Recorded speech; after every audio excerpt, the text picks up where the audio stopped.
ক্ষমতার সাথে কম্প্রোমাইজ করে নিলে রাজনীতি থাকে না। রাজনীতি হলো সরাসরি ক্ষমতাকে টক্কর দেওয়া।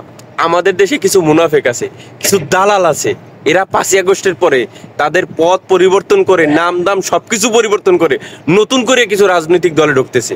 এরা আসলে কোনো রাজনৈতিক দলকে ভালোবাসে না।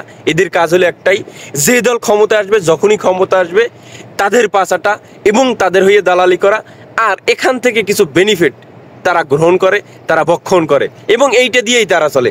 যতদিন আওয়ামী লীগ ছিল তারা আওয়ামী লীগের পাচাটাচাটি করছে, যতদিন আওয়ামী লীগ ছিল তারা আওয়ামী লীগের পক্ষে কথা বলছে, আওয়ামী লীগের স্মরণে ভয় করি না মরণে, এই রকমের স্লোগান মিছিলে সবার আগে দিয়েছে। কিন্তু 5ই আগস্টের পরে এদেরকে এখন আর আওয়ামী লীগে দেখা যায় না, এদেরকে এখন বিভিন্ন রাজনৈতিক দলের বিভিন্ন নাম এবং পরিচয় দেখা যায়।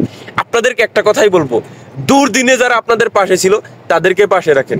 আর এই রকমের মুনাফেক যারা একটা সময় আওয়ামী লীগে ছিল, অন্যান্য রাজনৈতিক দলে ছিল, শুধুমাত্র স্বার্থের কারণে এখন সেই নাম পরিবর্তন করে, পথ পরিবর্তন করে আপনাদের দলে ঢুকতেছে, এই রকমের দুর্নীতিবাজ, সাদাবাজ, এদের থেকে দূরে থাকুন। এদের জন্যই আওয়ামী লীগ ধ্বংস হয়েছে, এবং এদেরকে যদি আপনারাও জায়গা দেন, আপনাদের দলও ধ্বংসের পথে যাইবে, আপনাদের দলও ধ্বংস হবে। অতএব এই রকমের বাটপার, সিটার, সাদাবাজ, এদের থেকে দূরে থাকুন, এদেরকে আশ্রয় এবং প্রশ্রয় দিয়েন না।